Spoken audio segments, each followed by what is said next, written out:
Hello dear student, how are you. तो class 12th economics यानी अर्थशास्त्र का आप लोगों के एग्जाम के लिए जो हम लोग 100 मोस्ट इंपोर्टेंट एमसीक्यू हम आप लोगों के लिए ला रहे हैं, आज उसका सेट 2 है। इससे पहले हम आप लोगों के लिए सेट 1 लेके आ गए थे, ये सेट 2 है। हम बोले थे टोटल आप लोगों के लिए 5 सेट लाएंगे, जिसको कर लेने के बाद आपका एग्जाम में एमसीक्यू सही होगा। आप किसी भी बोर्ड के स्टूडेंट हैं, आपके बोर्ड में अगर आप इन 5 सीरीज कर लेते हो तो आपको एमसीक्यू में जितना भी क्वेश्चन पूछेगा उतना एमसीक्यू में आपका क्वेश्चन आने वाला है। ठीक है, चलो समय नहीं गवाते हैं क्योंकि समय ऑलरेडी हम लोगों के पास बहुत कम है, तो एक एक करके हम लोग पढ़ते हैं। Jharkhand board, Bihar board, UP board, MP board, आप जिस भी बोर्ड के स्टूडेंट हैं आप बिंदास मेरे साथ एमसीक्यू पढ़ो, इकोनॉमिक्स पढ़ो। किसी भी चैप्टर का वन शॉट वीडियो चाहिए, इकोनॉमिक्स का प्लेलिस्ट में जाओ, वहां से वन शॉट वीडियो को देखो। हिंदी इंग्लिश में सेपरेट है, previous year question paper, model paper, सबका वीडियो ऑलरेडी अपलोडेड है। तो जाओ पढ़ो और एग्जाम में धूम मचा के आओ।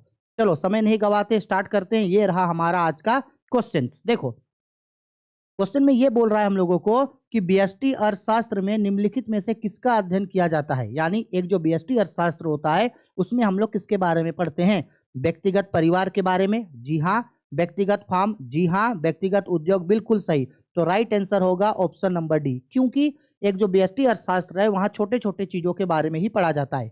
इंग्लिश में बोल रहा है which of the following is studies under micro economics. Individual family के बारे में पढ़ते हैं, इंडिविजुअल फार्म, इंडिविजुअल इंडस्ट्री, सबके बारे में पढ़ते हैं। तो ऑप्शन डी हम लोगों का राइट आंसर होने वाला है। ठीक है, आगे बढ़ते हैं क्वेश्चन नंबर 2 पे। सीमा सीमित साधन एवं असीमित आवश्यकता का विचार किसने दिया था? तो आपको नाम याद रखना है, रॉबिन्स ने। किसने? रॉबिन्स ने जो है ये कहा था कि हम लोगों के पास आवश्यकताएं असीमित है लेकिन साधन सीमित है। Who gave the concept of limited resources and unlimited wants? तो ये रॉबिन्स ने कहा था। किसने कहा था? रॉबिन्स ने। अच्छा, इसको ये भी बोला जा सकता है चुनाव संबंधी समस्या किसने बोला था? प्रॉब्लम ऑफ चॉइस किसने बोला था? रॉबिन्स ने। ये भी बोलेगा कि प्रॉब्लम ऑफ सेक्रेसिटी, दुर्लभता का सिद्धांत किसने दिया था? तो ये भी आप बोलोगे रॉबिन्सन ने। ठीक है, इंपॉर्टेंट क्वेश्चन है ये, याद रखोगे। आगे आते हैं क्वेश्चन नंबर 3 में। उत्पादन के निम्न में से कौन से घटक हैं? यानी जब हम लोग किसी वस्तु का उत्पादन करेंगे तो इनमें से सबका यूज हम लोग करेंगे। भूमि का यूज करेंगे, श्रम का यूज करेंगे, पूंजी का। यानी right answer option number D. Which of the following is A factor या फैक्टर्स ऑफ प्रोडक्शन? तो फैक्टर्स ऑफ प्रोडक्शन में सब आएगा, लैंड भी आएगा, हम लोगों का लेबर भी आएगा। ठीक है, आगे बढ़ते हैं, हम लोगों का कैपिटल भी आएगा। तो ऑप्शन डी हम लोगों का राइट आंसर हो जाएगा। ठीक है, आगे सबसे पहले माइक्रो शब्द का प्रयोग करने वाला है। क्वेश्चन में ये बोल रहा है the word micro is firstly used by. तो याद रखना है आपको रेगनर फ्रिस। कौन जी? रेगनर फ्रिस ने सबसे पहले माइक्रो और मैक्रो इकोनॉमिक्स को बांटा था। किसने? रेगनर फ्रिस ने। और माइक्रो और मैक्रो इकोनॉमिक्स ये जो वर्ड है वो ग्रीक भाषा से आया है। कई बार ये भी पूछा है कि माइक्रो मैक्रो कौन सा शब्द से बना है, तो बोलना है ग्रीक भाषा से। ठीक है, लो क्वेश्चन भी आ गया। माइक्रोज जिसका अर्थ होता है छोटा, निम्न में से कौन सा शब्द है? हम अभी बताए ग्रीक भाषा है। Micros which mean small belongs to Greek word, किस भाषा से संबंधित है? ग्रीक भाषा से। आगे क्वेश्चन नंबर 6। निम्नलिखित अर्थशास्त्रियों में से कौन कल्याणवादी विचारधारा के नहीं है?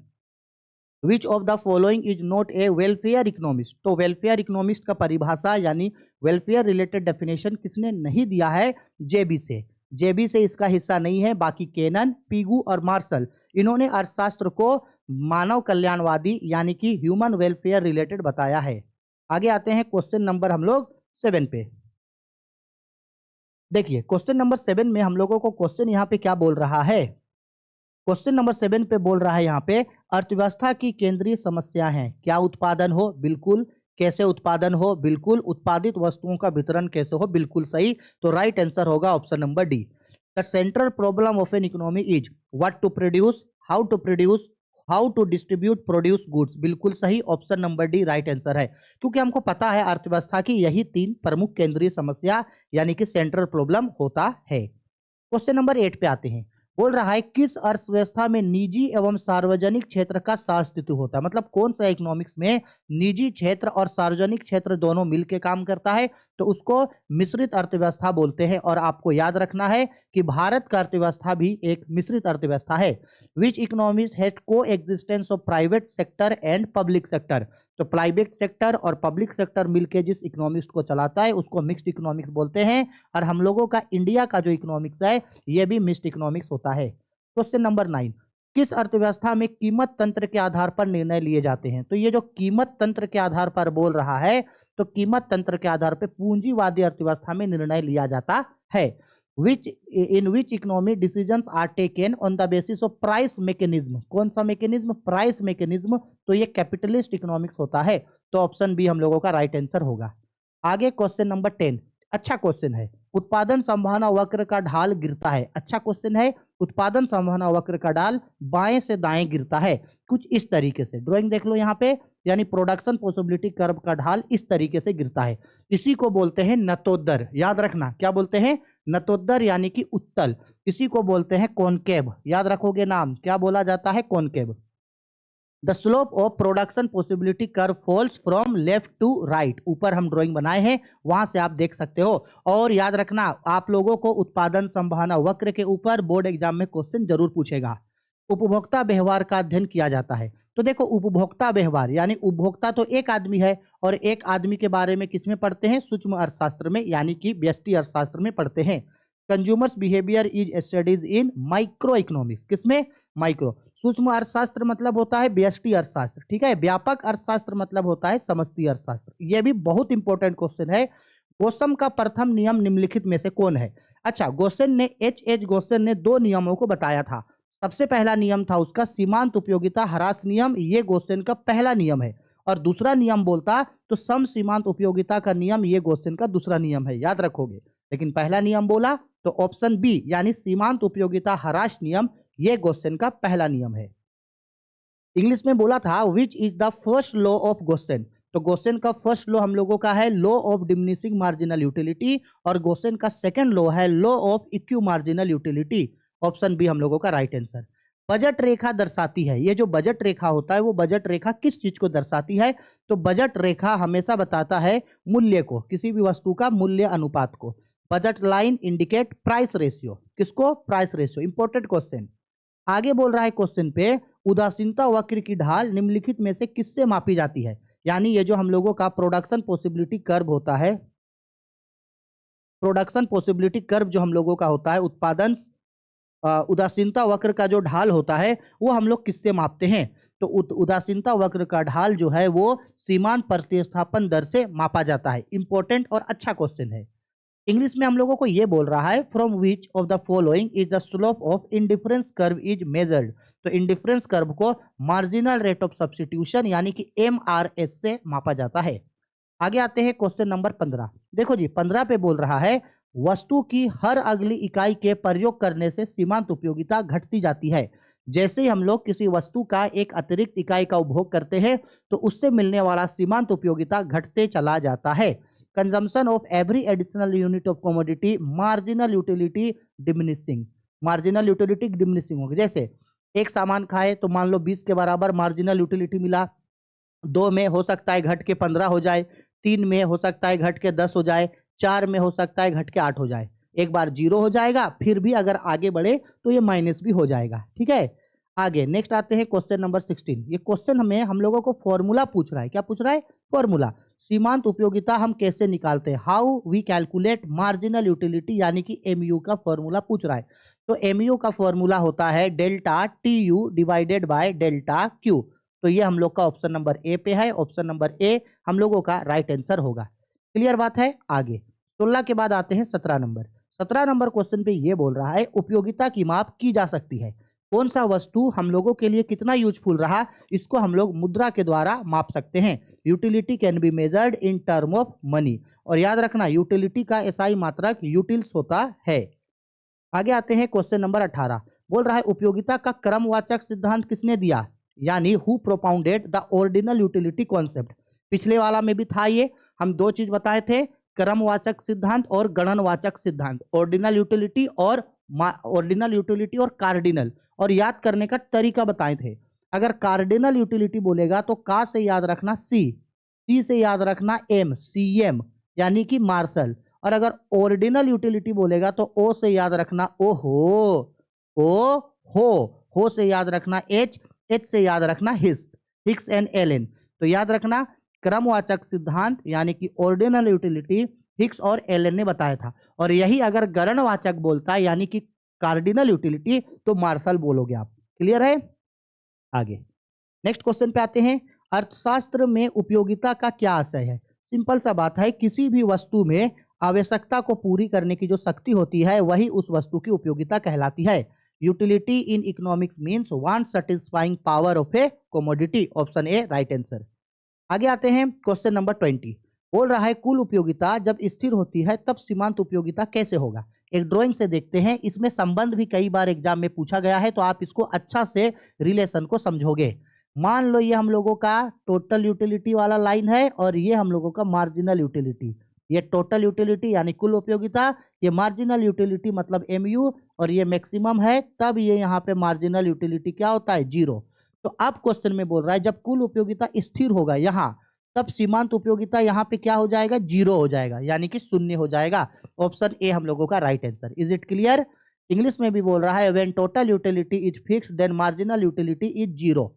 याद रखना, इंपॉर्टेंट क्वेश्चन है। हो सकता है कि आप लोगों को एग्जाम में मार्जिनल यूटिलिटी और टोटल यूटिलिटी यानी कुल उपयोगिता और सीमांत उपयोगिता में शायद हो सकता है कि 3 या 5 नंबर का क्वेश्चन पूछेगा। आगे आते हैं क्वेश्चन नंबर 21 पे। इसमें आते हैं 21 नंबर पे। रुको थोड़ा सा हमको इसको साइड कर लेने दो, थोड़ा सा शायद उधर दिख नहीं रहा होगा। हो गया? अब अभी भी नहीं दिख रहा है? अब तो दिखना चाहिए। हाँ दिख रहा है। चलो देखो क्वेश्चन में क्या बोल रहा है 21 नंबर पे। मांग वक्र का सामान्यतः ढाल कैसा होता है?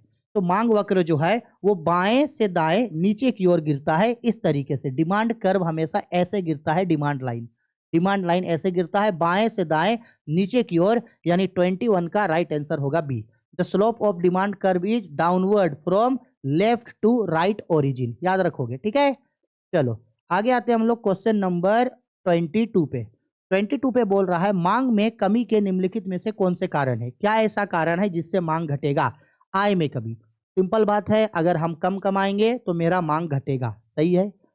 क्रेताओं की संख्या में कमी, अगर खरीदने वाला कम होगा तो डिमांड कम होगा, ये भी सही है। उपभोक्ताओं की रुचि में कमी, अगर कंज्यूमर खरीदना ही नहीं चाहेगा तो भी घटेगा, तो राइट आंसर होगा D. Which of the following is a reason for fall in demand? तो इनमें से चारों रीजन है जिससे डिमांड हम लोगों का कम हो जाएगा। आगे बोल रहा है ऐसी वस्तुएं जिनका एक दूसरे के बदले प्रयोग में लाया जाता है क्या कहलाता है? तो ऐसा वस्तु जो एक दूसरे के साथ प्रयोग में लाया जाएगा, जैसे बैट और बॉल, पेन और पेपर, गाड़ी और पेट्रोल, तो ऐसे वस्तुओं को बोलते हैं पूरक वस्तुएं। Goods which can alternatively used are called complementary goods. ठीक है? आगे बोला गया है कि अगर कॉफी के मूल्य में वृद्धि होगा तो चाय की मांग में क्या होगा? सिंपल सा बात है, कॉफी और चाय एक दूसरे का प्रतिस्थापन वस्तु है, सब्स्टिट्यूट गुड्स है। अगर कॉफी का दाम बढ़ रहा है तो आदमी कॉफी नहीं पिएगा, कॉफी की जगह चाय पिएगा। आ रहा है मेरा बात समझ में? तो कॉफी अगर बढ़ जाएगा तो लोग कॉफी छोड़ के चाय पिएगा, तो चाय का मांग बढ़ जाएगा। क्या हो जाएगा? बढ़ जाएगा। ठीक है, आया समझ में? वो अरे यार 1 मिनट देना, रुक जाओ। हाँ, बार बार पता नहीं स्क्रीन कैसे हट जा रहा है। With the rise in coffee price the demand of T. अब अभी बताएं, कॉफी बढ़ जाएगा तो टी का डिमांड अपने आप क्या हो जाएगा? बढ़ जाएगा, क्योंकि कॉफी का प्राइस बढ़ गया है। निम्नलिखित निम्न स्थानापन्न वस्तुओं का उदाहरण है। कौन सा वस्तु ऐसा है जो एक दूसरे के बदले प्रयोग में लाया जाएगा? चाय और कॉफी एक दूसरे के बदले में प्रयोग लाया जाता है। जूता और जुराब, जूता और मोजा एक साथ चाहिए। कलम और स्याही एक साथ चाहिए। चाय और कॉफी एक साथ चाहिए। तो चाय और कॉफी को छोड़ के बाकी ये तीनों चीज जो आपको दिख रहा है ना, ये तीनों पूरक वस्तु है। किस तरीके का वस्तु है? पूरक, यानी कि कंप्लीमेंट्री गुड्स है। तो option A right answer. In the following the example of substitute goods T and sugar, और इसको छोड़ के बाकी ये जो तीनों है ये मेरे लिए कंप्लीमेंट्री गुड्स है। ठीक है? आगे 26 नंबर पे देखिए हम लोगों को यहाँ पे क्या बोल रहा है। विलासिता की वस्तुओं की मांग लोच। विलासिता की वस्तुओं का मांग का जो लोच होता है वो पूर्णतः लोचदार होता है। क्या होता है? पूर्णतः लोचदार, यानी अत्याधिक लोचदार होगा। The luxury goods the demand is highly elastic. थोड़ा सा उसका कीमत ऊपर नीचे हो जाए तो डिमांड में तुरंत चेंज आएगा। इकाई से कम मांग की लोच को निम्नलिखित में कौन सा व्यक्त करता है? यानी किसमें इकाई से कम यानी कि ना के बराबर चेंजेस होगा? तो आवश्यक वस्तुएं में। विच of the following shows elasticity less than 1, यानी किसमें ना के बराबर चेंजेज होगा? तो नेसेसरी गुड्स में, जैसे रोटी, कपड़ा, मकान, इसमें ना के बराबर चेंजेस आएगा। आगे बोल रहा है मांग की लोच मापने के लिए प्रतिशत या अनुपातिक रीति का प्रतिपादन किसने किया था, यानी किसने प्रतिशत या अनुपातिक रीति के बारे में बताया था। अच्छा क्वेश्चन है। तो बताया था फ्लक्स ने। किसने बताया था? फ्लक्स ने। मार्शल ने, ध्यान से सुनना, ये जो मार्शल है हम लोगों का, मार्शल ने फिर क्या बताया था? मार्शल ने हम लोगों का बताया था दूसरा जो विधि है उसके बारे में। ठीक है, आगे, हु प्रोपाउंडेड द परसेंटेज और proponent method of measuring elasticity of demand, तो फ्लक्स ने बताया था। नेक्स्ट क्वेश्चन में हम लोगों का बोल रहा है, अरे क्या हो रहा है यार, नेक्स्ट क्वेश्चन में हम लोगों को हो रहा है मांग की लोच, मांग का जो लोच है वो कितने प्रकार की होती है? How many types of elasticity of demand, तो ये 5 प्रकार की होती है। पूर्णतः लोचदार मांग, पहले लोचदार मांग, बेलोचदार मांग, इकाई लोचदार मांग, पूर्णतः लोचदार मांग, पूर्णतः बेलोचदार मांग। यानी elastic demand, in elastic demand, unit elastic demand, fully elastic demand, fully in elastic demand, ये 5 टाइप का होता है। ठीक है, आगे बोल रहा है नेक्स्ट क्वेश्चन में स्थानापन्न वस्तुओं की मांग की लोच होगी। अभी हम लोग पढ़े स्थानापन्न वस्तु ऐसे वस्तु होती है जो एक दूसरे के बदले प्रयोग में लाया जाता है। तो अगर एक वस्तु का दाम बढ़ेगा तो दूसरा वस्तु का मांग भी बढ़ जाएगा, एक वस्तु का दाम घटेगा तो दूसरा वस्तु का मांग भी घट जाएगा। तो ये धनात्मक रिलेशन होता है। Elasticity of demand of substitute goods, positive relation होता है दोनों के बीच। आगे नेक्स्ट क्वेश्चन में हम लोगों को देखो क्या बोल रहा है, यदि उपभोक्ता की आय में वृद्धि से वस्तु एक्स की मांग कम हो जाती है तो वह वस्तु एक्स होगी। यानी अगर उपभोक्ता का आय बढ़ गया, अब नॉर्मली तो यही होता है, कोई आदमी अगर ज्यादा पैसा कमाएगा तो उस सामान को ज्यादा खरीदेगा, लेकिन यहाँ उल्टा हो रहा है, अगर वो ज्यादा पैसा कमाएगा तो किस टाइप के सामान को वो खरीदना कम कर देगा? गिफ्ट वस्तुओं को। किसके? गिफ्ट वस्तुओं को वो नहीं खरीदेगा, यानी बेकार सामान को नहीं खरीदेगा। वही समझ में है, इनकम बढ़ा तो डिमांड उसका घट गया तो वो गुड्स कौन सा गुड्स कहलाएगा? गिफ्ट गुड्स कहलाएगा। इसी को गिफ्टिन पैराडॉक्स यानी गिफ्टिन का विरोधाभास नियम बोलते हैं। मांग की कीमत लोच से क्या अभिप्राय है? अभी बताए ना, मांग की कीमत लोच यानी किसी भी वस्तु के कीमत में परिवर्तन होने से उसके मांग में जो परिवर्तन आता है उसे ही मांग की कीमत लोच बोलते हैं। अभी समझाएं क्या बोले? कीमत में परिवर्तन, मांग में परिवर्तन। कीमत में परिवर्तन के कारण किस में परिवर्तन? मांग में परिवर्तन। तो ऑप्शन ए हम लोगों का राइट आंसर होगा। ठीक, वही क्वेश्चन पूछा, price elasticity of demands means change in demand due to change in price. तो राइट आंसर हम लोग का होगा इसमें option number A. Right answer क्या होगा हम लोगों का इसमें? ऑप्शन नंबर ए हम लोगों का राइट आंसर होगा। आगे नेक्स्ट क्वेश्चन में आते हैं, क्वेश्चन नंबर 33 बोल रहा है उत्पादन फलन में उत्पादन किसका फलन है? ये भी क्वेश्चन पहले का ही है, इससे पहले वाले का। तो उत्पादन फलन में उत्पादन उत्पत्ति के साधनों का फलन है। इन प्रोडक्ट्स फंक्शन या production is the function of factors of production. आगे बढ़ते हैं क्वेश्चन नंबर 33 पे, दीर्घकालीन उत्पादन फलन का संबंध निम्न में से किससे है? Important question. दीर्घकालीन उत्पादन फलन में जो होता है संबंध, याद रखना, दीर्घकालीन उत्पादन फलन का दूसरा नाम होता है पैमाने के प्रतिफल का नियम। क्या नियम? पैमाने के प्रतिफल का नियम। Option number C right answer. Long run production function is related to which of the following, तो ये रिलेटेड होता है law of return to scale. Important question है। परिवर्तनशील अनुपात का नियम का संबंध है, यानी परिवर्तनशील अनुपात का नियम इन चारों में से किससे संबंधित है? ये भी मोस्ट इंपोर्टेंट क्वेश्चन है। परिवर्तनशील अनुपात का नियम छोटे समय के लिए होता है, इसलिए इसका संबंध अल्पकाल से होता है। Law of variable proportion is related to short term, किससे रिलेटेड होता है? शॉर्ट टर्म से रिलेटेड होता है। आगे, जब औसत लागत यानी कि एपी अधिकतम होता है तब सीमांत लागत यानी एमपी क्या होगा? तो जब औसत लागत वक्र यानी कि एपी अधिक होता है तब जब सीमांत लागत होता है वो औसत उत्पादन के समान होता है। Option A right answer. ठीक है, इंपॉर्टेंट क्वेश्चन है ये भी। बोल रहा है क्वेश्चन पे, व्हेन एवरेज प्रोडक्ट कर्व यानी कि AP is maximum then the marginal product equal to AP, उसके बराबर होगा वो। ठीक, आगे नेक्स्ट क्वेश्चन में बोल रहा है एक फार्म का उत्पादन फलन है, एक जो फार्म है उसका जो उत्पादन है वो किस चीज का फलन है? तो आगतों और निर्गतों के बीच संबंध को बताता है। आगतों और निर्गतों के बीच संबंध को बताता है। The production function of a firm is relationship between input and outputs. यानी सिंपल बात है ना, उत्पादन फलन मतलब क्या? हम कितना सामान लगा रहे हैं और कितना सामान का प्रोडक्शन कर रहे हैं, यही है। अब देखो एक न्यूमेरिकल क्वेश्चन यहाँ पे बोल रहा है, ठीक है, एक न्यूमेरिकल क्वेश्चन यहाँ पे बोल रहा है हम लोगों को।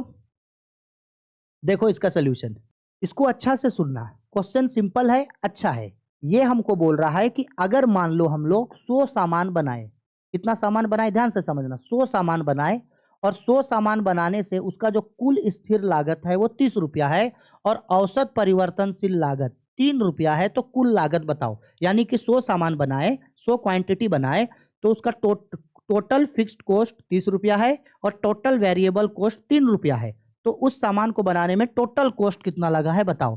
तो टोटल कॉस्ट का फॉर्मूला होता है total cost is equal to total fixed cost plus total variable cost. तो टोटल कॉस्ट तो 3 रुपया का 3 रुपया है। टोटल कॉस्ट कितना है, एक मिनट जी, टोटल फिक्स्ड कॉस्ट ना 30 रुपया है, तो टोटल फिक्स्ड कॉस्ट 30 रुपया है प्लस टोटल वेरिएबल कॉस्ट। तो टोटल वेरिएबल कॉस्ट एक सामान का दाम 3 रुपया है बनाने का, तो 100 सामान बनाए हैं तो 100 सामान 3 रुपया करके, ठीक है। तो टोटल फिक्स्ड कॉस्ट 30 रुपया है और टोटल वेरिएबल कॉस्ट हो जाएगा 300 रुपया।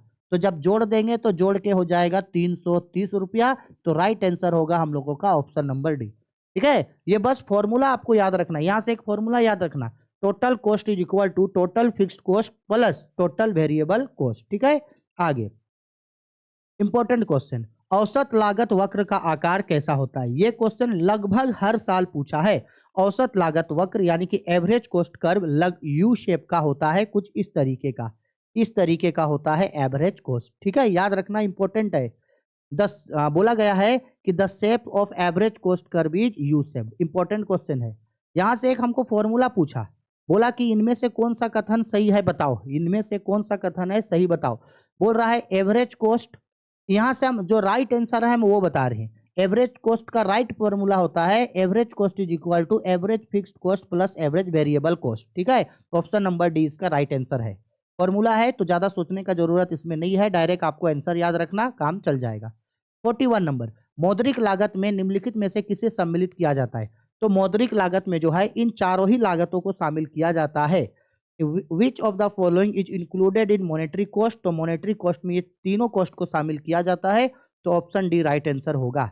आगे, निम्नलिखित में से कौन सा स्थिर लागत नहीं है, यानी इनमें से किस चीज का दाम जो है वो समय के हिसाब से ऊपर नीचे होते रहेगा, क्या ऊपर नीचे। तो देखो ब्याज यानी कि इंटरेस्ट, भाई ब्याज तो फिक्स है ना, अगर हम किसी से लोन लाएं और वो बोला कि अगर 10% इंटरेस्ट काटेंगे तो परसेंटेज तो फिक्स है 10%, ये तो नहीं बदलेगा। तो ऑप्शन बी तो नहीं बदले, ए नहीं बदलेगा। ऑप्शन बी, बीमे का प्रीमियम, अगर हम बीमा करवाएं, इंश्योरेंस करवाएं और वो हमको प्रीमियम हर महीना 600 रुपया ले रहा है, तो 600 रुपया तो फिक्स्ड है, हर महीना लेगा, ये भी तो घटेगा बढ़ेगा नहीं। इसके बाद बोल रहा है फैक्ट्री का किराया, इसका किराया फैक्ट्री का किराया, ये जो फैक्ट्री का किराया ऑप्शन डी फैक्ट्री का किराया, ये भी बढ़ेगा घटेगा नहीं, ये फिक्स रहेगा। कच्चे माल का लागत यानी कि कॉस्ट ऑफ रॉ मटेरियल, ये बढ़ता घटता रहेगा, आज कॉस्ट कम है कल कॉस्ट ज्यादा होगा, तो option C right answer. Formula पूछ रहा है हमको एमआर रिप्रेजेंट यानी कि मार्जिनल रेवेन्यू का फॉर्मूला क्या है। तो मार्जिनल रेवेन्यू का फॉर्मूला है delta total revenue divided by delta quantity, option A right answer. 43 हो गया, आगे बढ़ते हैं 44 में। बोला गया है किस बाजार में एआर और एमआर बराबर होता है, उस बाजार को हम लोग पूर्ण प्रतियोगिता का बाजार बोलते हैं। इन विच मार्केट एआर और MR equal perfect competition market, इस तरीके का, यहाँ एआर बराबर क्या होता है हम लोगों का एमआर का, ठीक है। चलो आगे बोल रहा है क्वेश्चन पे, नेक्स्ट क्वेश्चन यहाँ पे बोला जा रहा है, बोला गया है निम्नलिखित में से कौन सा कथन सही है, ठीक है, निम्नलिखित में से कौन सा कथन सही है। चलो देखते हैं, पढ़ते हैं कौन सा कथन सही है। औसत लागत यानी एआर और कीमत एक है, हाँ बिल्कुल सही है, इसी को कीमत बोला जाता है, यानी ऊपर जो ड्राइंग बताए ना वही। औसत आगम रेखा और मांग रेखा एक है, बिल्कुल सही, दोनों सही है, तो option C right answer. Which of the following is true, तो भाई ट्रू ए और बी दोनों है, तो इसको ऑप्शन नंबर सी बोलेंगे। क्वेश्चन नंबर 46 पे बोल रहा है एकाधिकार प्रतियोगिता में क्या स्थिर रहता है। अब ध्यान से सुनो, ये जो एकाधिकार बाजार जो है उसमें क्या स्थिर रहता है। अगर पूर्ण प्रतियोगिता बाजार बोलता है तो एआर और एमआर स्थिर रहता है, लेकिन एकाधिकार बाजार में ना तो एआर यानी कि कीमत स्थिर रहता है, ना एमआर मार्जिनल रेवेन्यू स्थिर रहता है, तो कोई स्थिर नहीं रहता है, तो राइट आंसर होगा डी, इनमें से कोई नहीं। In monopolistic competition which of the following remains constant, भाई कोई कांस्टेंट नहीं रहता है, तो ऑप्शन डी हम लोगों का राइट आंसर हो जाएगा। आगे आते हैं क्वेश्चन नंबर 47। फार्म का संतुलन में है, यानी एक जो फार्म है वो संतुलन की स्थिति में कब आएगा? तो सिंपल बात है, जब उसका मार्जिनल रेवेन्यू मार्जिनल कॉस्ट के बराबर होगा तब वो संतुलन में आ जाएगा। ठीक है, मार्जिनल रेवेन्यू मार्जिनल कॉस्ट के बराबर होगा। आगे बोला गया उत्पादक संतुलन की निम्नलिखित में से कौन सी रीतियां हैं, यानी कौन सा ऐसा तरीका है जिससे हम लोग ये देखेंगे कि एक आदमी जो सामान को बनाया है वो संतुलन में है। तो ये दोनों ही स्थिति में, ए और बी दोनों ही स्थिति में संतुलन में रहेगा, ऑप्शन सी। एक प्रोड्यूसर जो है कब पता करेंगे कि वो इक्विलिब्रियम में है? तो ऑप्शन सी, टीआर टीसी के बराबर हो या तो फिर एमआर और एमसी मेथड, ये दोनों ही से पता कर सकते हैं, दो ही तो तरीका होता है पता लगाने का। आगे बोल रहा है नेक्स्ट क्वेश्चन में बोल रहा है हम लोगों को, एक फार्म हानि की स्थिति में उत्पादन तब तक करती है जब, एक फार्म है, एक कंपनी है जो सामान बना रहा है, प्रोड्यूस कर रहा है, उसको लॉस हो रहा है, लेकिन लॉस होते होते होते होते वो कहां तक उसका कैपेसिटी है कि वो प्रोडक्शन करता जाएगा? तो उसका कैपेसिटी है मूल्य औसत परिवर्तनशील लागत से अधिक हो, जब तक जो उसका प्राइस है is more than average variable cost, ABC से जब तक वो ज्यादा है तब तक वो प्रोडक्शन करता रहेगा, और जब वो उसके बराबर या कम हो गया तो प्रोडक्शन करना वो रोक देगा, प्रोडक्शन नहीं करेगा। बोल रहा है वस्तु की पूर्ति का निर्धारण घटक है, कोई भी जो वस्तु है उस वस्तु की पूर्ति को हम लोग क्या बोलते हैं, उसका अर्थ क्या है? क्या वस्तु का पूर्ति जो है उसके कीमत के आधार पे होगा? बिल्कुल होगा। वस्तुओं की कीमत संबंधित वस्तुओं की कीमत को देख के होगा? बिल्कुल होगा। उत्पादन के साधनों का कीमत से होगा? बिल्कुल होगा। ऑप्शन डी राइट आंसर होगा। Determining factor of supply of goods, price of goods, बिल्कुल। प्राइस ऑफ रिलेटेड गुड्स, बिल्कुल। प्राइस ऑफ इलास्टिसिटी प्रोड्यूस, बिल्कुल। ऑप्शन डी हम लोगों का राइट आंसर होगा। आगे बोला गया है किसी वस्तु की पूर्ति की मात्रा और उसकी कीमत के बीच किस प्रकार का संबंध होता है? पूर्ति, और देखो क्वेश्चन क्या बोला, किसी भी वस्तु की पूर्ति और उसका कीमत में क्या संबंध होता है? तो याद रखना कि किसी भी वस्तु का पूर्ति और कीमत में प्रत्यक्ष संबंध होता है, यानी कि कीमत को देखेगा और पूर्ति को देखेगा, दोनों में प्रत्यक्ष संबंध होता है, सीधा सीधा संबंध होता है। बोला गया है विच type of relationship is found between quantity of supply of goods and it's price? तो डायरेक्ट रिलेशन होता है। ठीक है, यहाँ एक क्वेश्चन पूछ रहा है, बस आपको देख करके आप इसका आंसर बता सकते हो। देखो क्या बोल रहा है, यदि किसी वस्तु की कीमत में 60% की वृद्धि हो परंतु पूर्ति में केवल 5% की वृद्धि हो, तो ऐसे में पूर्ति क्या होगी? देखो कीमत 60% बढ़ गया, कीमत कितना बढ़ गया? 60% बढ़ गया, लेकिन अगर कीमत बढ़ रहा है तो उसके बाद उसका जो पूर्ति है उस पूर्ति में सिर्फ 5% ही वृद्धि हुआ। अरे भाई ना के बराबर, किसके बराबर? ना के बराबर चेंजेस आया है, तो इसको बोलेंगे बेलोजदार पूर्ति। क्या बोलेंगे? बेलोजदार। If its price of goods rise by 60% but supply increases by only 5%, then it is called inelastic, मतलब कि ना के बराबर सप्लाई हुआ है। बाजार की निम्नलिखित में से कौन सी विशेषता है? क्या बाजार एक क्षेत्र है? सही जवाब। विक्रेताओं और क्रेताओं की उपस्थिति होती है? सही जवाब। एक वस्तु और उसका एक मूल्य होता है? बिल्कुल सही, तो ऑप्शन डी इसका राइट आंसर हो जाएगा। इंग्लिश में बोल रहा है कि which of the following is characteristic of market? On area, क्या मार्केट का एक एरिया होता है। Presence of both buyer and seller, buyer और सेलर दोनों होता है। सिंगल प्राइस कमोडिटी होता है? बिल्कुल, कीमत एक वस्तु का कीमत होता है। आगे बाजार स्थिति जिसमें केवल एक क्रेता है, याद रखना ऐसा बाजार स्थिति बताओ जिसमें केवल एक क्रेता है। क्या है? सिर्फ एक। देखिए क्वेश्चन अच्छा से समझिएगा, क्वेश्चन में ये बोल रहा है कि बाजार स्थिति जिसमें केवल एक क्रेता है, मतलब खरीदने वाला एक जन है, तो उसको मोनोपोली बोलते हैं। और अगर बोलता केवल एक विक्रेता है, क्या बोलता? केवल एक विक्रेता। याद रखना, नाम ध्यान से सुनो। अगर क्वेश्चन में बोलता कि केवल एक विक्रेता है तब उसको एकाधिकार बोलते, लेकिन एक विक्रेता थोड़ी बोला कि खरीदने वाला एक है, सिंगल बायर है, ओनली वन बायर, तो इसको बोलते हैं मोनोपोली। वन सेलर बोलता, क्या बोलता? वन सेलर, तब ना उसको बोलते हम लोग मोनोपोली मार्केट। चलो आगे आते हैं क्वेश्चन नंबर 55। देखो जी 55 नंबर क्वेश्चन पे हमको क्या बोला, एकाधिकार प्रतियोगिता में निम्नलिखित में से कौन सी विशेषता है? एकाधिकार प्रतियोगिता में निम्नलिखित में से कौन सी विशेषता है? तो सब होता है। सब क्यों? विभेदित उत्पाद, अलग अलग सामान होता है, बिल्कुल। विक्रय लागत लगता है, बिल्कुल। बाजार का अपूर्ण ज्ञान होता है, बिल्कुल। विच of the following is A feature of monopolistic competition? तो सब होता है। इन डिफरेंशिएट प्रोडक्ट, अलग अलग सामान होता है, सेलिंग कॉस्ट भी लगता है, और इम्परफेक्ट नॉलेज ऑफ मार्केट भी होता है। क्वेश्चन नंबर 56 में आते हैं। किस बाजार में फार्म की मांग वक्र पूर्ण लोचदार होता है? मतलब कौन सा वो बाजार है जिसमें जो मांग है वो बढ़ते घटते रहता है, कभी मांग ज्यादा होगा कभी कम होगा। तो पूर्ण प्रतियोगिता में ऐसा होता है। In which market demand curve of a firm is perfectly elastic? तो परफेक्ट कंपटीशन मार्केट में ऐसा होता है। पूर्ण प्रतियोगिता बाजार में क्या स्थिर रहता है? अभी बताए थे एआर और एमआर, ये दोनों स्थिर रहता है। Which of the following remains constant in perfect competition market? तो एआर और एमआर दोनों बराबर होता है। मेरा लैपटॉप ना रो रहा है, अब पता नहीं ऐसा क्यों हो रहा है। आते हैं नेक्स्ट क्वेश्चन, क्वेश्चन नंबर 58 में। किस प्रकार के बाजार संरचना में किसी वस्तु का एक और केवल एक उत्पादक होता है, मतलब एक ही आदमी बेच रहा है, तो उसको एकाधिकार बाजार बोलते हैं। Which type of market structure there is one and only one producer of an article? तो ये मोनोपोली मार्केट कहलाता है। आगे आते हैं नेक्स्ट क्वेश्चन नंबर 59 में। 59 नंबर पे बोल रहा है पूर्ण प्रतियोगिता बाजार में सभी फर्में किस प्रकार की वस्तुओं का उत्पादन करती है?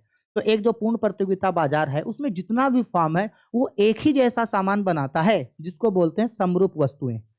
What type of goods do all firm produce in perfect competition market? Homogeneous. Homogeneous मतलब एक जैसा सामान को बनाता है। नेक्स्ट क्वेश्चन पे देखिए क्या बोल रहा है यहाँ पे। संतुलन कीमत का निर्धारण घटक कौन है? मतलब किस जगह कीमत संतुलन होगा? वहां जहां मांग और पूर्ति बराबर हो। Option C right answer. Which factor determine price equilibrium या इक्विलिब्रियम प्राइस? तो इक्विलिब्रियम प्राइस याद रखना, इक्विलिब्रियम प्राइस वहां होता है, इक्विलिब्रियम प्राइस वहां होता है जहां डिमांड और सप्लाई दोनों एक दूसरे के बराबर हो। नेक्स्ट क्वेश्चन नंबर 61 में बोला गया किसी वस्तु की मांग और पूर्ति की शक्तियों किसी वस्तु की कीमत मांग और पूर्ति के शक्तियों के द्वारा निर्धारित होती है। ये किसने कहा था? तो ये कहा था मार्शल ने। किसने कहा था? मार्शल ने। इंपॉर्टेंट है, हु सेड, किसने कहा? Price is determined by both demand and supply forces. तो ये मार्शल ने कहा था, मार्शल ने। बोला गया है कीमत उस बिंदु पर निर्धारित होती है जहां, हम अभी बताएं, कीमत उस बिंदु पर निर्धारित होती है जहां किसी वस्तु की मांग और उस वस्तु की पूर्ति एक दूसरे के बराबर हो। इस तरीके से ये मांग वक्र है, ये पूर्ति वक्र है, जहां बराबर हो गया वही कीमत का निर्धारण होगा। ठीक है, आगे बोल रहा है price of a commodity is determined at a point where demand of commodity and supply of commodity to be equal to each other. Next question बोल रहा है, नेक्स्ट क्वेश्चन पे मांग में परिवर्तन के निम्नलिखित में से कौन से कारण है? भाई क्या ऐसा होगा जिससे मांग में परिवर्तन होगा? तो इन सभी के कारण से मांग में परिवर्तन होगा मेरा। ठीक है, इंग्लिश में भी सेम बोल रहा है which of the following is a reason of change in demand? तो इनमें से सब होगा जिसकी वजह से डिमांड में चेंजेस आएगा। बोला गया है बाजार मूल्य पाया जाता है। याद रखना बाजार का जो मूल्य होता है वो बहुत कम समय के लिए पाया जाता है, यानी कि अल्पकालीन बाजार में पाया जाता है। Market price found in short market period, क्योंकि बाजार में आज जो सामान का दाम है जरूरी नहीं है कि कल भी वही दाम में वो सामान मिलेगा। अति अल्पकाल में पूर्ति होगी। अति अल्पकाल यानी आप बहुत कम समय के लिए अगर मार्केट में किसी सामान को भेज रहे हैं तो पूर्ति क्या होगी? पूर्णतः बेरोजगार होगी, मतलब आप बहुत ज्यादा पूर्ति में चेंजेस करना नहीं चाहोगे। In very short period supply will be perfectly in elastic, आप बहुत ज्यादा चेंजेस करना नहीं चाहोगे। ठीक है, मांग आधिक्य की स्थिति में होती है जब, भाई क्या ऐसा हो जाएगा जिससे मेरा मांग बढ़ जाएगा? चलो देखते हैं।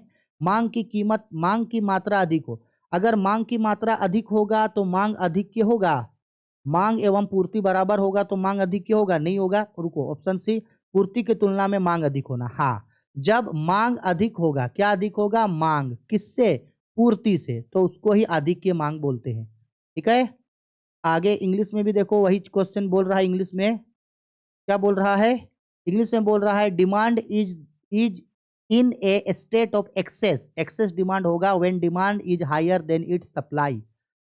क्वेश्चन नंबर 67 पे बोल रहा है साधन कीमत निर्धारण के निम्नलिखित में से कौन से घटक हैं? तो ये सब साधन है। विच इज या are the component of factor या factors of product determination of price, तो इनमें से सभी के द्वारा डिटरमाइन करते हैं। आगे देखो क्वेश्चन में क्या बोल रहा है, समष्टि अर्थशास्त्र की निम्नलिखित में से कौन सी सीमाएं हैं। समष्टि अर्थशास्त्र की निम्नलिखित में से कौन सी सीमाएं हैं, दोनों है, सामूहिक सम दोनों है। Which of the following is limitation of micro economics, दोनों। एक बार पढ़ना ना 68 समझ में आ जाएगा, अगर आपको मीनिंग पता है तो उसका मतलब क्या होता है। ये बहुत इंपॉर्टेंट क्वेश्चन है। रोजगार सिद्धांत का संबंध किससे है। रोजगार सिद्धांत मतलब कोई एक आदमी का तो रोजगार का बात नहीं हो रहा है, यहाँ बात हो रहा है सबका, सबको रोजगार, तो इसको हम लोग बोलते हैं समष्टि अर्थशास्त्र यानी कि मैक्रो इकोनॉमिक्स। ठीक है, आया बात समझ में या नहीं आया। तो employment theory is related to macro economics, किससे रिलेटेड है, मैक्रो इकोनॉमिक्स से। आगे नेक्स्ट क्वेश्चन पे बोल रहा है समष्टि अर्थशास्त्र अध्ययन करता है। समष्टि अर्थशास्त्र जो है पूर्ण रोजगार का करता है, समग्र कीमत स्तर का करता है, सकल राष्ट्रीय उत्पाद का करता है, तो ऑप्शन डी राइट आंसर होगा। Micro economics studies full employment, बिल्कुल सही। एग्रीगेट प्राइस लेवल, बिल्कुल सही। ग्रोस नेशनल प्रोडक्ट, सही सही, तो ऑप्शन डी इसका राइट आंसर हो जाएगा। आगे स्टॉक के अंतर्गत निम्नलिखित में से कौन शामिल है। इनमें से किसको हम लोग स्टॉक बोलेंगे। स्टॉक का मतलब है एक जगह रखा हुआ सामान। ऑप्शन ए मुद्रा की मात्रा, बिल्कुल सही। धन, बिल्कुल सही। गोदाम में रखा गेहूं का मात्रा, बिल्कुल सही। Option D right answer. Which one of the following is included in stock, तो स्टॉक को यहां से सब बोलेंगे स्टॉक, क्योंकि ये एक जगह रखा हुआ चीज है। 72 निम्नलिखित में से कौन सा समष्टि अर्थशास्त्र का विषय वस्तु नहीं है। राष्ट्रीय आय है, विदेशी विनिमय दर है, सार्वजनिक व्यय है, मांग, अरे यार मांग का नियम, ये मांग का नियम इसका अंग नहीं होता है। Option C right answer. Which of the following is not a subject matter of micro economics, law of demand. Law of demand micro का पार्ट है, मैक्रो का नहीं, और बाकी तीनों जो है वो मैक्रो का पार्ट है। ये भी अच्छा क्वेश्चन है। चक्रीय प्रवाह के अंतर्गत निम्नलिखित में से कौन शामिल है, तो हमको पता है चक्रीय प्रवाह दो तरीके का होता है, एक वास्तविक प्रवाह और दूसरा मौद्रिक प्रवाह, तो ऑप्शन सी राइट आंसर होगा। पता नहीं यार क्या हो रहा है, लैपटॉप पगला रहा है। बोल रहा है कि which one of the following is included in circular flow, तो सर्कुलर फ्लो दो तरीके का होता है, एक रियल फ्लो, एक मनी फ्लो, तो ऑप्शन सी हम लोगों का राइट आंसर होगा। आगे बढ़ते हैं क्वेश्चन नंबर 74। 74 पे बोल रहा है प्रवाह के अंतर्गत निम्नलिखित में से कौन सा शामिल है। उपभोग, निवेश, आय या सभी, सभी शामिल होता है। Which are of the following is included in flow, consumption, investment, income, in 74 हाँ ठीक है ठीक है ठीक है ठीक है, सब होता है। Option number D. 75 हाँ जी, इंपॉर्टेंट क्वेश्चन। चार क्षेत्रीय अर्थव्यवस्था में चक्रीय प्रवाह में संतुलन की शर्त क्या है। भाई क्षेत्रीय प्रवाह तीन तरीके का होता है, दो क्षेत्रीय प्रवाह, तीन क्षेत्रीय प्रवाह, चार क्षेत्रीय प्रवाह। दो क्षेत्रीय प्रवाह में कौन कौन रहेगा, एक परिवार और दूसरा फार्म, दो लोग रहेगा। तीन क्षेत्रीय प्रवाह में परिवार रहेगा, फार्म रहेगा और सरकार रहेगा। चार क्षेत्रीय प्रवाह में फार्म मतलब कि परिवार रहेगा, फार्म रहेगा, सरकार रहेगा और शेष विदेश यानी कि फॉरेन कंट्री वाला भी रहेगा। तो राइट आंसर होगा ऑप्शन नंबर सी। सी का मतलब है कंजम्पशन, आई का मतलब है इनकम, जी का मतलब होता है गवर्नमेंट और एक्स एम का मतलब एक्सपोर्ट माइनस इंपोर्ट यानी कि विदेश। ठीक है, तो याद रखना फोर्थ सेक्टर फ्लो मॉडल में दोनों आता है, तो ये आएगा। ये जो ऑप्शन ए है ये फर्स्ट फ्लो है, मतलब कि दो दो क्षेत्रीय मॉडल है, टू सेक्टर फ्लो है। ऑप्शन बी जो है हम लोगों का वो है तीन चक्रीय प्रवाह यानी थ्री सेक्टर मॉडल है। ठीक है, आगे बढ़ते हैं नेक्स्ट क्वेश्चन पे। बोल रहा है साधन लागत और शुद्ध राष्ट्रीय लागत को क्या कहा जाता है। मतलब कि जब साधन लागत पर शुद्ध राष्ट्रीय उत्पाद, शुद्ध राष्ट्रीय उत्पाद, साधन लागत पर शुद्ध राष्ट्रीय उत्पाद को क्या कहा जाता है, राष्ट्रीय आय कहा जाता है। Net national income NNI at factor cost FC, NNI at FC इसको बोला जाता है नेशनल इनकम। ठीक है, 77 नंबर क्वेश्चन। किसी अर्थव्यवस्था में एक वर्ष के अंतर्गत उत्पादित अंतिम वस्तुओं तथा सेवाओं के बाजार मूल्य को उस देश का हम लोग सकल घरेलू उत्पाद कहते हैं। क्या कहते हैं, सकल घरेलू उत्पाद कहा जाता है। ठीक है, सकल घरेलू उत्पाद नहीं है तो उसका दूसरा नाम कुल राष्ट्रीय उत्पाद भी हम लोग उसको बोल सकते हैं। तो ऑप्शन ए हम लोगों का राइट आंसर। बोला गया है कि the market value of all final goods and services produced in a economy of over a year is called gross national product, या जिसको GDP ग्रोस डोमेस्टिक प्रोडक्ट भी हम लोग उसको बोलते हैं। आगे बढ़ते हैं नेक्स्ट क्वेश्चन पे 78 नंबर। देखो 78 नंबर क्वेश्चन पे हम लोगों को बोल रहा है एक अर्थव्यवस्था में कौन सा क्षेत्र सम्मिलित है। तो अर्थव्यवस्था का 3 क्षेत्र होता है, प्राथमिक क्षेत्र, द्वितीयक क्षेत्र और तृतीयक क्षेत्र। Option D right answer. Which sector is included in an economy. तो प्राइमरी, सेकेंडरी, टेरिटरी, तब होगा option D right answer. Question number 79। प्राथमिक क्षेत्र में निम्नलिखित में से कौन शामिल है। किस क्षेत्र का बात कर रहा है जी, प्राथमिक क्षेत्र। तो प्राथमिक क्षेत्र में भूमि आएगा, वन आएगा, खनन यानी माइनिंग आएगा। तो option D right answer. Which is included in primary sector, land आएगा, फॉरेस्ट आएगा, माइनिंग आएगा। Option D is a right answer. Question number 80। देखो क्वेश्चन नंबर 80 में हम लोग को क्या बोल रहा है, द्वितीय क्षेत्र में निम्नलिखित में से कौन सी सेवाओं को सम्मिलित किया जाता है। द्वितीय क्षेत्र का बात कर रहा है। तो देखो ये बीमा तृतीय क्षेत्र है, व्यापार तृतीय क्षेत्र है, विनिर्माण एक मिनट रुको, तृतीय द्वितीय क्षेत्र का बात कर रहा है ना। द्वितीय क्षेत्र बीमा हो गया, विनिर्माण हो गया, द्वितीय क्षेत्र हो गया, ठीक है। विनिर्माण यानी कि कंस्ट्रक्शन ये होता है द्वितीय क्षेत्र में, ये बाकी ये सब तृतीय क्षेत्र है।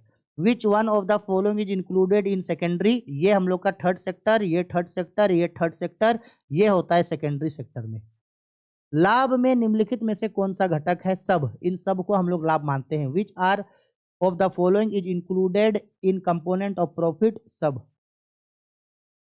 वस्तु विनिमय प्रणाली का लाभ क्या था। वस्तु विनिमय प्रणाली का लाभ इनमें से सभी था, सब, सबको फायदा होता था वस्तु विनिमय प्रणाली से। एडवांटेज या एडवांटेजेस ऑफ बार्टर सिस्टम, सब है। ये इंपॉर्टेंट क्वेश्चन है, हाँ 83 इंपॉर्टेंट क्वेश्चन है। मुद्रा वह है जो मुद्रा का कार्य करे, ये कथन हार्टले विदर्स ने कहा था। किसने कहा था, हार्टले विदर्स ने कहा था, याद रखना। Money is what money does, ये हार्टले विदर्स ने कहा था। अच्छा क्वेश्चन है। मुद्रा के क्या कार्य होते हैं, क्या ये विनिमय का माध्यम है, मूल्य का मापक है विनिमय, मूल्य का संचालन, मूल्य का संचय करता है, बिल्कुल करता है। Option D right answer. The functions of money is medium of exchange भी है, मेजर ऑफ वैल्यू भी है, स्टोर ऑफ वैल्यू भी है। ऑप्शन नंबर डी ये सब काम करता है। 85 में बोल रहा है निम्नलिखित में से कौन सा विधि ग्रह मुद्रा है। Which of the following is legal tender money. अरे भाई सिंपल बात है, लीगल टेंडर मनी वो मनी होता है जो वो देश का सरकार चलाता है, और खासकर किसी भी देश में जो पेपर मनी है यानी कि कागज का नोट, पत्र मुद्रा जिसको बोलते हैं, पेपर मनी। जैसे इंडिया का अगर लीगल टेंडर मनी का बात करें तो लीगल टेंडर मनी में जैसे 10 5 का नोट, 10 का नोट, 20 का नोट, 50 का नोट, 100 का नोट है ना, 200 का नोट, 500 का नोट, ये सब है प्रचलित पत्र मुद्रा यानी कि पेपर मनी, ठीक है, पेपर मनी। 86 नंबर पे बोल रहा है हम लोगों को व्यापारिक बैंक के प्राथमिक कार्य कौन है। जमा स्वीकार करना, बिल्कुल। ऋण देना, बिल्कुल। साख निर्माण, बिल्कुल। तो ये सब काम करता है, ये तीनों काम उसका प्राइमरी काम होता है, प्राथमिक कार्य। विच of the primary function of commercial bank, तो कमर्शियल बैंक का प्राइमरी फंक्शन जो है ये सब होता है। Accepting deposit, provide loans, credit creation, सब। यहाँ इंपॉर्टेंट क्वेश्चन पूछ रहा है कि ये जो आरबीआई के तरफ से, सॉरी कमर्शियल बैंक के तरफ से ये जो क्रेडिट क्रिएशन किया जाता है उसका फॉर्मूला क्या होता है, ठीक है, यानी क्रेडिट मल्टीप्लायर का फॉर्मूला होता है 1/CRR। इंपॉर्टेंट क्वेश्चन है, इस साल आपके एग्जाम में पूछेगा। 88 नंबर क्वेश्चन पे हम लोगों को देखो क्या बोल रहा है, व्यापारिक बैंक क्या करता है। नोट निर्गमन करता है, बिल्कुल करता है। ग्राहकों से जमा स्वीकार करता है, नहीं करता है। ग्राहकों को ऋण देता है, नहीं देता है। तो राइट आंसर होगा 88 का ऑप्शन नंबर ए, ऑप्शन नंबर ए। व्यापारिक बैंक, ओ रुको रुको रुको, हम सॉरी सॉरी सॉरी, हम ना गलती से हम आरबीआई पढ़ लिए इसको, रुको जी, रुको रुको रुको, माई मिस्टेक। चलो भाई हटो, हट नहीं रहा है। व्यापारिक बैंक बोला ना, व्यापारिक बैंक नोट छापता है, नहीं। ग्राहकों से जमा स्वीकार करता है, हाँ। ग्राहकों को ऋण देता है, हाँ। ऑप्शन डी राइट आंसर होगा। हम आरबीआई समझ लिए गलती से, central bank. Commercial bank notes issue नहीं करता है, एक्सेप्टिंग डिपॉजिट करता है, लोन भी देता है। ऑप्शन डी इसका राइट आंसर होगा।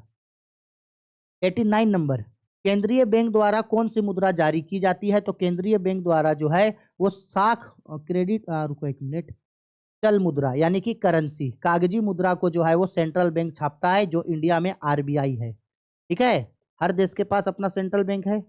देश में कागजी नोट जारी करने का कार्य कौन करता है, अभी बताएं। केंद्रीय बैंक, कौन सा बैंक, केंद्रीय bank. Who issues paper currency in the country, central bank, कौन सा बैंक, सेंट्रल बैंक। आगे बढ़ते हैं नेक्स्ट क्वेश्चन 21 नंबर पे। बोला गया है निम्नलिखित में से कौन साख नियंत्रण का गुणात्मक विधि है। साख नियंत्रण यानी कि सेंट्रल बैंक आरबीआई के द्वारा क्रेडिट कंट्रोल करने का कौन सा गुणात्मक विधि है। दो विधि होता है ना, तो यहां से हम लोगों को गुणात्मक विधि पूछ रहा है। तो उपभोग साख पर नियंत्रण करना। विच of the following is qualitative method restriction on consumer credit. और बाकी सब जो है वो क्वांटिटी मेथड है। कौन सा है? क्वांटिटी यानी कि संख्यात्मक विधि है, गुणात्मक नहीं, संख्यात्मक विधि है बाकी। मुद्रा पूर्ति का नियंत्रण कौन करता है, यानी किसका काम होता है ये देखना कि हमारे देश में कहीं पैसा ज्यादा तो नहीं आ गया। ये काम इंडिया में रिजर्व बैंक ऑफ इंडिया यानी आरबीआई देखता है। हु रेगुलेट मनी सप्लाई, तो इंडिया में मनी सप्लाई को आरबीआई कंट्रोल करता है। बोल रहा है साख मुद्रा का विस्तार होता है जब सीआरआर। साख मुद्रा का मतलब होता है बैंक का लोन देने का कैपेसिटी। तो किसी भी बैंक का लोन देने का कैपेसिटी तब होगा जब सीआरआर को घटा दिया जाए। Credit money is increased when CRR is fall. CRR को घटा देंगे तो क्रेडिट देने का कैपेसिटी बढ़ जाएगा। नरसिम्हा समिति का संबंध किससे है, तो नरसिम्हा कमेटी को काम बैंक सुधार करने के लिए दिया गया था। With which Narasimha committee is related to banking reforms. ठीक है। 1980 में कुल कितने बैंकों का राष्ट्रीयकरण हुआ था? Important question. 1980 में जो है वो कुल कितने बैंकों का राष्ट्रीयकरण हुआ था? याद रखना 1980 में कुल 6 बैंकों का राष्ट्रीयकरण हुआ था। हम एक चीज और पूछ रहे हैं अभी, how many banks are nationalize in 1980? 6 bank. हम एक क्वेश्चन और पूछ रहे हैं 1969 में, आप हमको कमेंट करके बताओ 1969 में कितने बैंकों का नेशनलाइजेशन हुआ था। ये आप हमको नीचे कमेंट करके बताओ। हमको देखना है कि कितना स्टूडेंट पूरा डेडिकेशन के साथ यहाँ तक पढ़ते हुए आ रहे हो। बोल रहा है कि महामंदी किस वर्ष आई थी? The great dispersion curve in which year? किस साल आया था महा आर्थिक महामंदी? तो ये 1929-30 को आया था। 1929-30 तो 30 तो नहीं है, तो 1929 यानी 1929 को टिक करेंगे।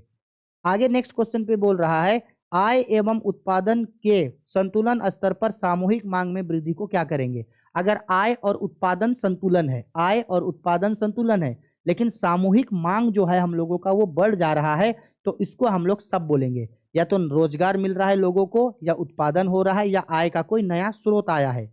ऑप्शन डी बोलेंगे इसको हम लोग। ठीक है, इसका राइट आंसर होगा ऑप्शन नंबर डी। आगे बढ़ते हैं नेक्स्ट क्वेश्चन।